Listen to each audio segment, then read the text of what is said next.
Welcome back to the EAHC podcast. As always, my name is Josh. Once again, I am joined by CJ. Hello. So I guess I should start with a bit of a sorry. I don't think we've uploaded a video for a very long time. It's probably about 3 months at this point. It's very difficult making content with no games to refer to or events to refer to, so the content had dried up a little bit. But we very recently, I think it was on Thursday, Wednesday, one of the days this week, had a FAQ. So of course, CJ being the much more knowledgeable part of the pair, said to me, I'd fancy doing a pod, and I was like, yeah, we haven't done one for a while, so here we are. Yeah, man. I mean, we are not the first to jump in on this because what's his face, Crow, the one in Manchester, he's done a tabletop wargaming, his channel. Tabletop, yeah. Yeah, and then I think I got a notification about an hour and a half ago to say the DC Hobbit, whatever, have because they've now got like a meta pod that they're running with I think Andrew Brock and Mikolaj from the UK and these kind of people. So I haven't seen either of those yet, so we might be unintentionally stealing from them at a great liberty. But yeah, I mean, there were only two main erratas, and then the rest are sort of technical clarifications. So, what have we got? Something about a bomb and something about a banner that's upset a lot of people. Reading off what you sent me, when a bomb is dropped, can it be dropped only touching one of the bomb carriers, or must it be dropped touching both? And the answer is, when the bomb is dropped, it must be placed touching both the bomb carriers. The only exception is if one of the bomb carriers is slain, in which case the bomb is dropped touching the remaining bomb carrier, as it's close to where the slain where the slain bomb carrier was. So I haven't included the errata. These are all from the designer's notes, but yeah, I mean, this one to start with is quite useful because basically what you can do is have two guys waddle up to wherever, and then you place the bomb. So basically one of them lugs it over to the other side of them and drops it there. So basically you can steal almost an extra 2 inches in terms of bomb placement by doing that, whereas this rule clarification says no, you've got to drop it right in between the two of them. Fair enough. Okay. Can a demolition charge be placed overlapping a model's base? The answer is no. I want to know who did that. Who was walking up to, like, I don't know, a cave drake and just like putting it on the cave drake's base, just like, you have this. Kaboom. I mean, I guess there's no base of the bomb, is there? So no. In fact, I think maybe that should come in because there's something else about that comes down later. In fact, that's the next one. But if you designated that the bomb goes on a 25mm base, and when you're carrying it as a heavy object, you just put it between two guys and blah. But if you don't have that, then what you've got is just an object where you've got a sort of lot of room for interpretation, because actually the models are designed such that the models can carry it. You can slit it onto their hands and so carry it that way. So that you're not really sure what physical space it occupies on the board. And then in the previous one it says you've got to drop it touching both bomb carriers. So it doesn't necessarily mean that you put it in between the two of them. You could have the two engineers literally touching base and then you put it to form a triangle. So you can still sort of put it forward a bit and get a bit of extra reach, but no, whoever was putting it on other models' bases in order to detonate it, naughty. But then it goes on to say, does a single successful fate roll prevent all wounds from a demo charge or just one? And then it's 1 wound per fate roll. I mean, great. Because there was a little room for interpretation there where you say, well, okay, so, because there's this thing about wounds and strikes or that sort of thing. And so basically it was saying, they suffer a strike from a bomb that then does d6 wounds, and therefore if I roll a fate roll and save the strike, am I then immune from all of the wounds? Some people were trying to argue it that way. I don't think a lot of TOs were letting them get away with it. but now it's there in black and white. Black and white, yeah. Yeah. When a demolition charges, do you measure from the centre of the charge or from the edge of the charge? And the answer is from the edges of the demolition charge. So you get a couple more millimetres there anyway. Yeah, I mean, the reason I'm saying about put it on a legal base is because you get it's got 6 little legs, which are then 2 little spiky bits each. So if you were trying to be pernickety about it, you go, not got the legs in the right way, so actually you're not within. So I don't know, I think a base would be easier to measure from, but then you're making the bomb bigger. Not much, but bigger. So, yeah, anyway. Then on to a question regarding Legolas. Legolas Greenleaf's Deadly Shot special rule states that if he fires a single arrow, then he will always hit on a 2+, and that it cannot be modified in any way. Can this be modified by a Crebane's Cloud of Fly special rule? And the answer is no, Deadly Shot cannot be modified. So yeah, so Legolas hits on a 2+, whatever. That's, yeah. Next one. If Merry dismounts from Durnhelm, does she immediately revert to the Eowyn profile? The answer is yes. The Durnhelm profile is only when both Eowyn and Merry are mounted together on the same horse. I thought that would have been obvious, but... Well, there's a tiny bit of... So at the moment we've got the gambling thing with how much might he gives to the profile. Is it 2 profiles? Is it 1? We'll come on to that in a second. But also I find it very interesting that Durnhelm does not have Eowyn's, I don't know what the rules call. It's like, I will kill you if you touch him. So at the moment, in the current way the rules are written, if Theoden is killed, Eowyn has to go and guard the body. Right. Whereas Durnhelm is like IDGAF. Is completely unaffected by Theoden dying, despite the fact it's Eowyn. Maybe Jay would want to adjust that, but whatever.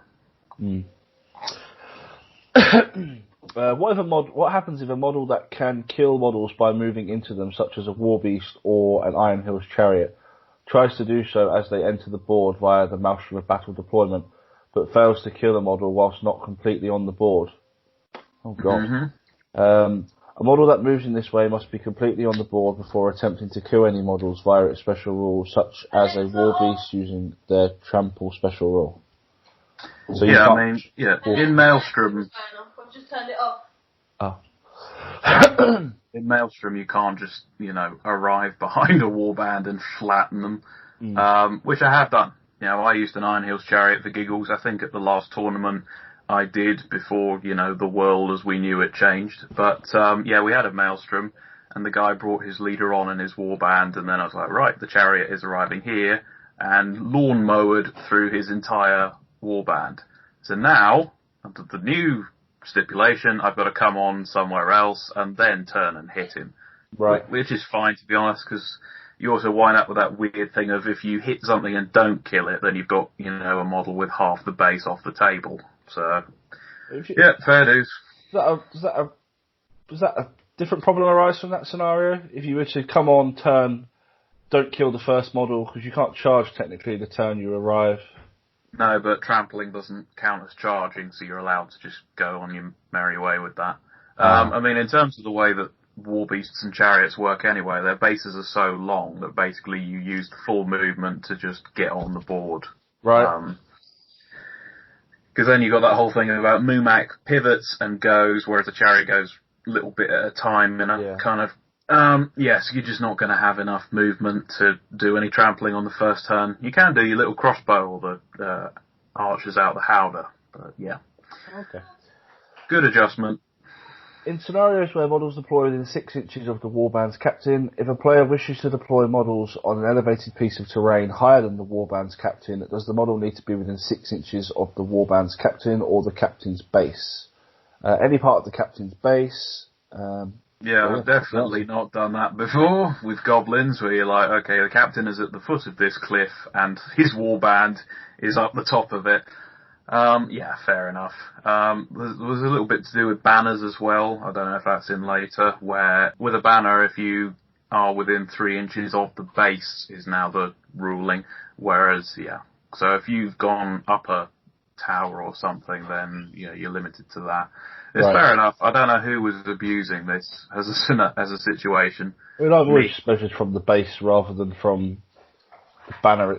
The banner itself, I guess, because it's higher. It seems a bit naughty.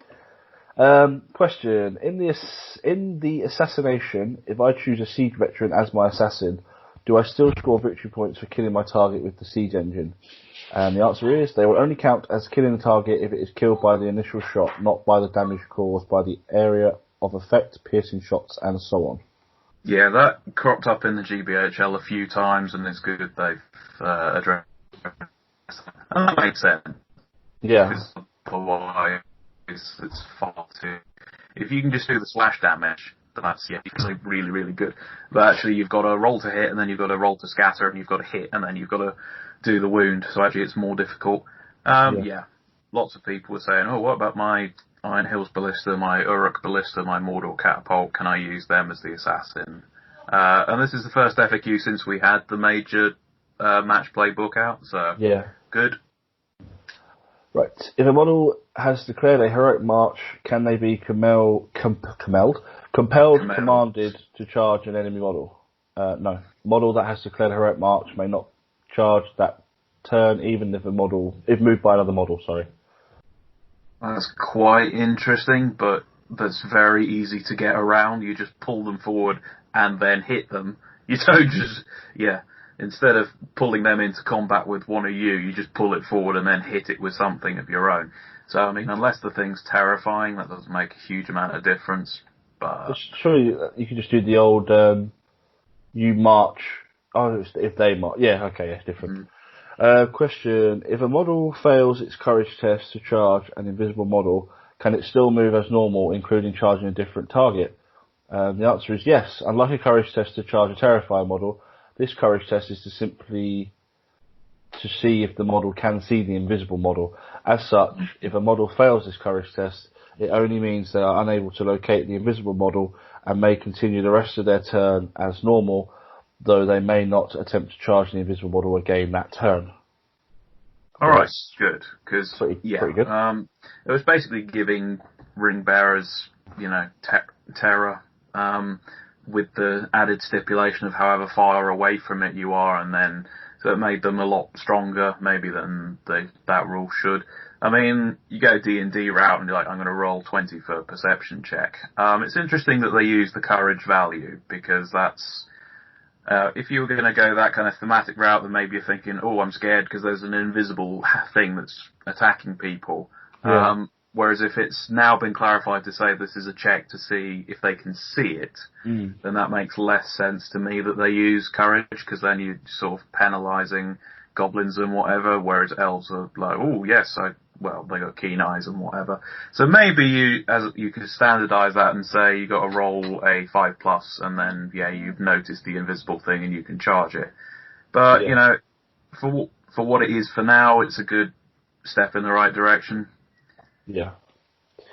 Another invisible related question: can a model finish its movement on top of an invisible model I'm going to start again. Can a model finish its movement on top of an invisible model that is involved in a fight in order to force them out of combat? And the answer is no. If an invisible model is in combat, other models may not finish their movement with their bases overlapping the invisible model. Yeah, this was a very good bit of meta play that people used to do. If you got like Frodo in the Rangers, you got Gollum for Goblin Town, you got Bilbo in Lake Town, or Isildur, then people would just be like, oh, okay, well, I can sort of nudge him off what he's trying to half the fight value of or whatever by moving there. I think there was a way that you interpreted the invisible rules as they stood that allowed you to do that. And now they've sort of said, no, you can't just, barge people out of combat because, they're invisible, but they're not intangible. They're still there. So that's good. Next one. Do invisible models ignore enemy control zones? Yes, I thought they had for a while. I always thought they had. I'm fairly sure it says you ignore control zones when you're running around. Whatever. Right. Do Sauron and the Do Sauron the Necromancer and Ringwraith models ignore the invisible rule for models made invisible by the Shroud of Shadow's magical power in the same manner as the One Ring? And the answer is yes. So there you go. Yeah, that's odd, because the reason you know they can all see a invisible ring bearer is tied to the void world and all that sort of stuff. Yeah. Shroud of Shadows, I got the impression, I don't know, because if you just summon this black fog around something, you've not made it invisible. In fact, you've made it very, very noticeable. So, yeah, lore-wise, you assume it uses the same dimension or whatever. But it's weird. I mean, I guess that now means that if you've got, you know, wraiths and you're up against Dol Guldur and the Necromancer makes, I don't know, the Witch King invisible with Shroud of Shadows. Or the really cool one, if you've got the points to do it, is make Bolg invisible and then just let him loose through everything. And also you go like Ashrak is the only other model with it, and he can make spiders invisible, so now they're vulnerable to wraiths. Right. Can a war beast be targeted by the Shroud of Shadow's magical power? Bad people. Oh, you horrible man. The answer is no. Whoever's done that is a horrible person. I mean, what's the benefit of that? So you can't shoot it or something? I don't know. It just sounds janky. Yeah. Are objective markers or any other kind of marker, such as a cave drake's nest marker, counted as impassable terrain, difficult terrain, or open terrain? And the answer is, markers are treated as open terrain, and models may finish their movement on top of them if they wish. So I have definitely done that, because for a long time the drake's nest was treated as impassable terrain. I'm not sure if it was in the rule book or if it was just kind of one of those accepted rulings, but yeah, so what you could do and seize the prize or stuff of that nature was just plonk it between them and the prize, so then suddenly they've got to go around it to get there. Right. It was a bit of a naughty thing to do, but yeah, now it's all open. So there you go. Yeah, there you go. Right, a bit of a long one. That directly hurts you, I think, mate, or behinders you. I'm not sure. What happens to Bard if either Sigrid or Tilda are killed by a siege engine? The answer is, if Sigrid or Tilda is killed by the initial shot of a siege engine, then the siege veteran will be the target of Bard's rage for the something to fight for special rule. If Sigrid or Tilda is killed by the area effect or by another model being flung into them, such as with piercing shot, then no single model is the target of Bard's rage. Instead, treat that situation as if Bard has already slain the target of his rage. Yeah, and then he just has to charge indiscriminately. Yeah, so this kind of went in with the one above about siege veterans being used for assassinations, and this one had a few posts on the GBHL as well. So he's saying, yeah, for those kinds of rules, I imagine that you will assume that applies to the twins as well. Yeah. If you have that linked thing, basically, yeah, if the siege veteran killed them, then Bard's got to go after them, so that's a good clarification for that. If it's collateral damage, any of the other bits, then yeah. No matter. Yep, cool. Right, tower models that cannot normally be directly affected by magical powers that would prevent them from moving, such as Smaug or the Mumak, affected by special rules that would make them suffer the effects of paralysed magical powers, but that technically aren't magical powers, such as a Mirkwood spider, spiderweb, or Shelob's caught in a web brutal power attack. And the answer is, models that cannot be prevented by moving, such as the Smaug or Mumak, will be unaffected by special rules that make them suffer the effect of paralysed magical powers. I mean, kudos to whoever was charging a Mirkwood spider at a Mumak and then going, technically not a spell, so I've just paralysed your entire Mumak. Yeah. Now they're saying, no, you naughty boy. Now we've got to the end of that list. I mean, that's not the exhaustive list of magenta changed text, but that's sort of the interesting bits. Yeah. The rest of it was just minor stuff. Obviously, if you want to check out the FAQ, guys, it's on the Warhammer community website, as always, in the Middle Earth section. There are a couple more talking points, though, isn't there, before we we wrap up? Yeah, the two erratas, basically, that are the headline grabbers. So the first one is, don't blow yourself up with the demolition charge. So when we had Rohan at War Out, initially, when we did the review of the Legendary Legions in Rohan at War, and we looked at the Assault on Helm's Deep, and we went, there's no strike, there's no... What does this list do? And I completely missed the point, because what you've got is the dual threat of the bomb and the ballista. So basically, your opponent's heroes are stuck in this position where if they charge in, they're going to get blown up. If they don't charge in, they're going to get shot by a ballista. Yeah. So it's a horrible bit to put your opponent in. But the thing that I think Jasmine Tetley would take credit for being the pioneer of this sort of tactic, but you take the bomb, and then all the scenarios where it's like the game ends at 25%. So basically, you secure whatever objectives you need to. You send something off in reconnoiter. You put guys on the objectives, and then you go, right, guys, gather round, kablooey, and then it's sort of a modern equivalent of where Ed Ball used to be able to control the end of a game by having his wraiths spend all their will points and just pop. So yeah, it's clever, and Jay acknowledges it as such in the web article, but he said, obviously this is not how the bombs are supposed to be used, so the change they have done is it must now be in range of 2 enemies to use the bomb. Yeah. And then people were very quick to point out, so ironically, you're rewarding enemy heroes for going kamikaze into the troop, because if they've not got anybody around, you could just go, right, Gwai here, go nuts. Elendil, go nuts, because I can't blow them up now. Yeah. And Harry Parkhill came out and said, well, look, they're meant to be mass destruction things, they're not assassination, etc. I thought, yeah, fair point.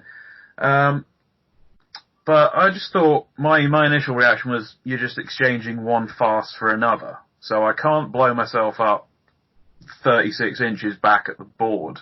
What it means is I can sort of turtle up in a circle and then walk into the enemy, touch 2 of them, and then just, okay, now I'm setting it off.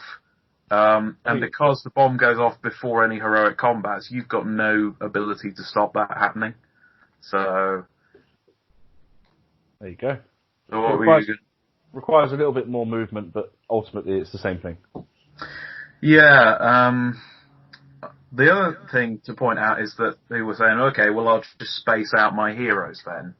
And I thought, okay, so they're thinking we only need to put them 2.5 inches apart. And I thought, well, no, because geometry.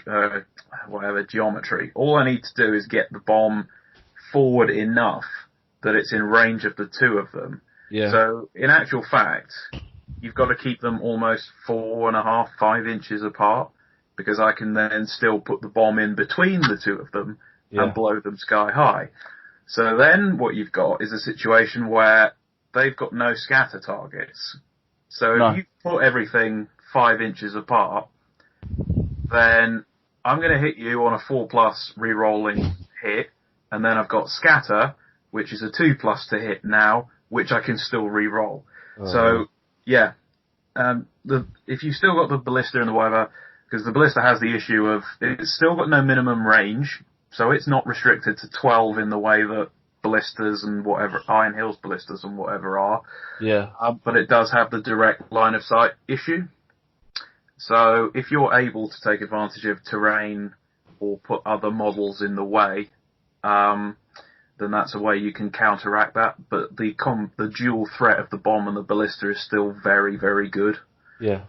So, all it's basically done is an effort to try and stop you,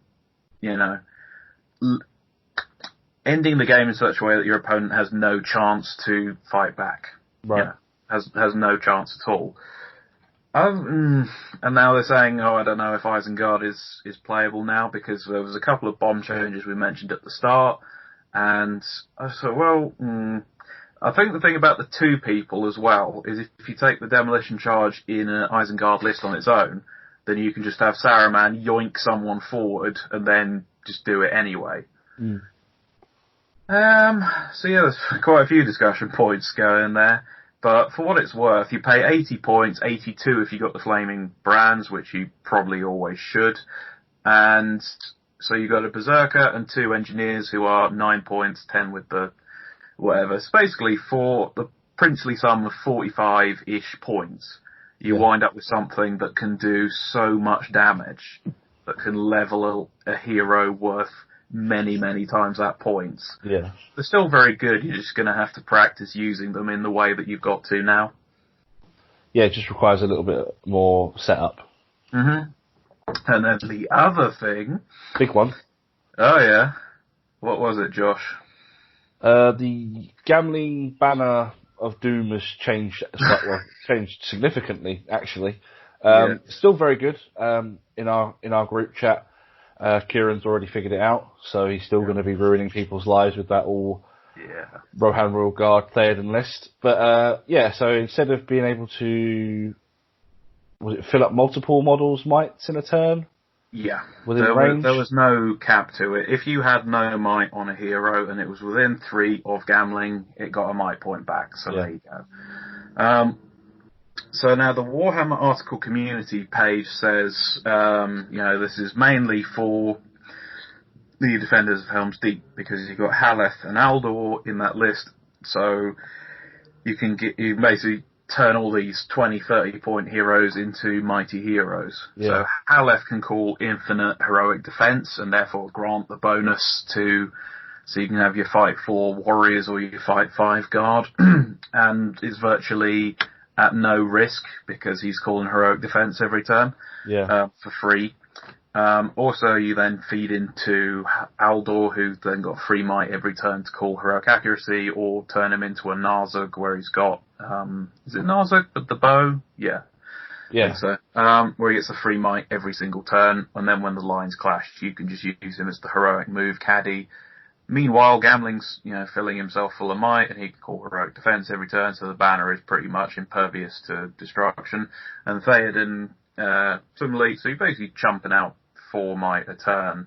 Yeah. But to be honest, the real issue with the banner was in the Riders of Theoden list, where people realised that, okay, so the whole thing is about you call death, you do massive destruction, you break your enemy in turn 1, and the way you can play when you're just able to spend might at the, you just charge in, call death, spend all the might to make sure you win the fight, you kill stuff, you either then move into the next row and kill all of that stuff, or you kill their heroes so they can't call stuff back at you, or you just yo-yo out back 10 inches, get all your might back, and keep doing that until you've won. When you're impervious to spaffing your combat roll because you've got so much might, and it just makes it impossible for your opponent to fight back.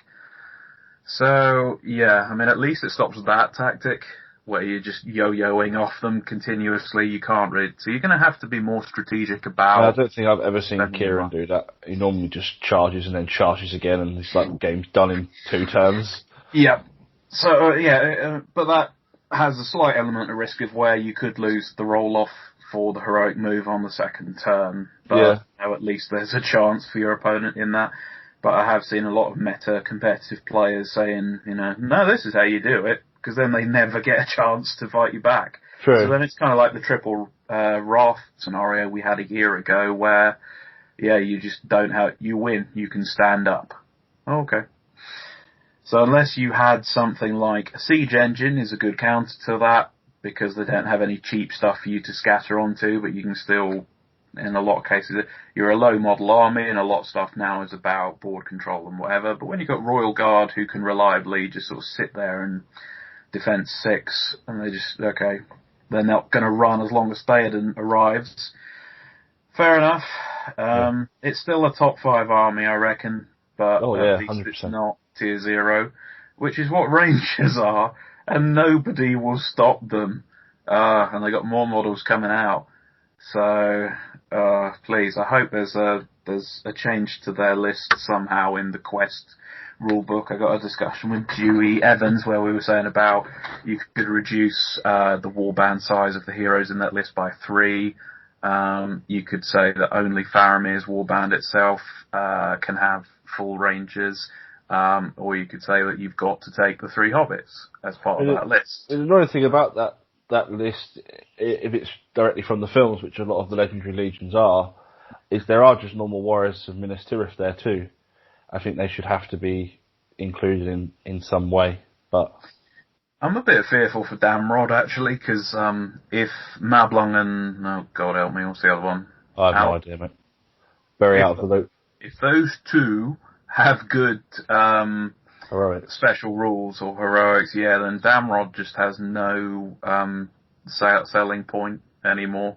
He's just a 25 point warband drop. Sorry, yeah, it's just exposed.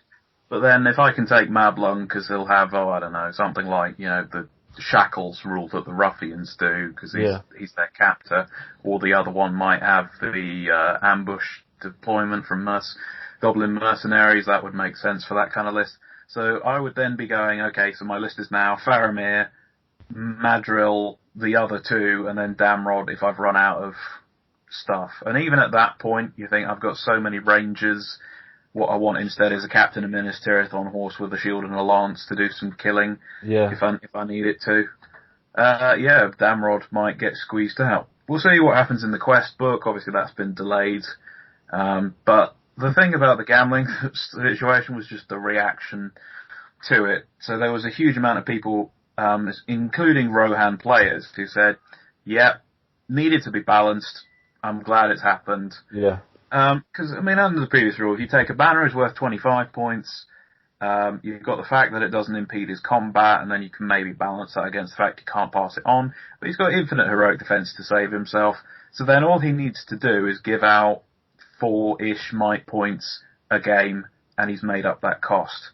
And when people were reloading 7 a turn, that was just unbelievable. So even now, with 1 a turn, if you can keep him alive for 3 or 4 turns, he's made it back again. So he's no longer the definite auto-include. He's balanced, and that's what Jay was going. He's still a banner ultimately as well. Yeah, he's still a banner. The might point is very good, but I think a lot of, he is still just a banner, so gives you more opportunity to win fights anyway. And that makes the all-hero Rohan charge even more consistent. Even with the heroes that are only 2 attacks, up to 3 on the charge, reroll from a banner, effectively 4, then you're in the territory of 74% getting a 5 or a 6 in that circumstance. So then, even if you get the 5, I might get up to a 6, 5-1, you're all dead. Yeah. I'm fight 5 and strength 5 on the charge, all this horrific stuff. But the only people I noticed that really weren't happy about it were some of the sort of meta Polish people. Yeah. And they were trying to argue, it was never overcosted. It was never undercosted. And I just couldn't see eye to eye with that. I think somewhere in another group chat I'm involved with, just going to try and find the post very quickly. So, sorry guys again for not being prepared for a podcast, but it's an EAHC podcast, so you should all expect this by now. Jay Clare has jumped the shark. I will never play SPG again. I'm going to melt all of my stuff. I'm going to put all my models in a tub and melt them with acid, because Jay Clare has not just figuratively, but literally destroyed my childhood with this FAQ change. I think it was I don't know if it was tongue in cheek, or but there was a post that was quickly removed saying someone was asking about starting a Lake Town army because the gambling banner had been nerfed. So people jumped on that immediately. I noticed that people were going, did nobody think to nerf Lake Town? We covered it a bit when the new book came out, where I said, well look, you've got all this stuff which is now about mobility, and Lake Town doesn't have any. No. It's got one thing with March, which is a captain, when you want to take the other heroes to a better. Yeah. So, we've not had enough competitive play to know that Lake Town are the next thing that need to be nerfed. The fact that Bilbo can lead 12 is silly, I agree with that. The fact Gandalf can lead troops is, maybe he should, maybe he shouldn't. But, I think the ring stuff does benefit Bilbo quite a bit there. Makes him a bit more consistent. But he keeps running into lists. Whenever I've taken Bilbo, it's always, okay, there's a Wraith. so I can't just use him to jump into places, or you can knock him off like that, or you run into somebody with a higher ring tier than him, and they've stolen the ring, and now what have I got? I've got a 90-point worth of Hobbit, who's not worth 90 points by any stretch. So, yeah, we shall see. But I think those two were changes that needed to be made. I wish the Rangers were tweaked, but we'll see what's coming in the quest book. I mean, the Rangers thing, I guess, will be when it can be competitively played more and tested more. Not tested more, maybe, but obviously these changes happen when events are normally won, so or multiple events are normally won. So we'll see. Obviously, currently still not very many events going ahead, which is understandable. I'm hoping we get a league finale this year, but we'll see what happens. Well, the GBHL has now rolled the 2020 league in with the 2021 league, which I imagine is going to delight people that picked up wins in January and February. Yeah, get an early head start almost. Yeah, the EAHC league isn't in the same league of importance, but maybe you could try that. Possibly. It's definitely a food for thought for Jack. Or we just have a exclude the brackets for the qualification brackets for our finale and just have a sort of a knockout tournament on the day, and that is the winner this year. We'll see what happens, but I mean, I was doing all right. I think I was in that bracket of people who would qualify anyway, but we'll see. Having not really played a game now for, well, me and Dan played a few. I was probably like 2 months ago now, to be fair, but or no, a month ago, can't remember. But not having played much, it would be very difficult to know what even to bring at this point. So yeah, last event I did was like February the 7th, and the only stuff I've heard since then is on tabletop. Because Sam Huddy's got his ongoing campaigns from the War in Rohan and Gondor at War books, and lots of the stuff like March of the Ents or some of the fiefdom stuff just wasn't practical to do, obviously because we've had all these rules about not meeting up in person or people not having models. So I've wound up doing about 6 to 8 scenarios in the last 2 weeks or so, and it's been such good fun, honestly. I really like most people don't get the books thinking, oh, look at the scenarios. They want to look at the new lists, new legions, the new profiles. But actually now I really appreciate the time that goes into doing those scenarios. They're very good fun. They've always been fun. Any other news on the agenda? I think that's it. I think we've covered what we needed to cover. It's still probably been about 40 minutes, so a bit shorter than our normal episode length, but hopefully with some of the restrictions lifting and gaming clubs being open again, hopefully soon, we might have events to speak of and a somewhat regular format for podcasts again. Do we have any sponsors to thank? Skillshare or Shadow Raid Legends or we're not that bougie yet. We can't stretch it out to 40 minutes to get extra money. I wish. YouTube ad revenue. We don't get any ads. We don't qualify. So fair enough. To monetize the channel, I think we need to have 1,000 subscribers, which we're a little bit of a way off, and you also need to have 100,000 minutes of watch time. Which surprisingly, actually, I checked the other day, we're on like 67,000 minutes of watch time. So, alright, so to whichever of our mothers that's got our stuff on repeat in the background constantly. Thank you very much. Yeah. So, maybe by the end of next year, if we have regular pods again, it might be attainable that we earn 60p a year or something.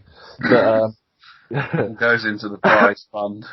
Of course, of course. Third place prize is now a postage stamp, which you can use to send one of the models that you sell on eBay. Yeah, alright. Right, guys, thank you very much for listening. Comment, like, share, and subscribe, and we'll catch you later. Okay, guys. Bye.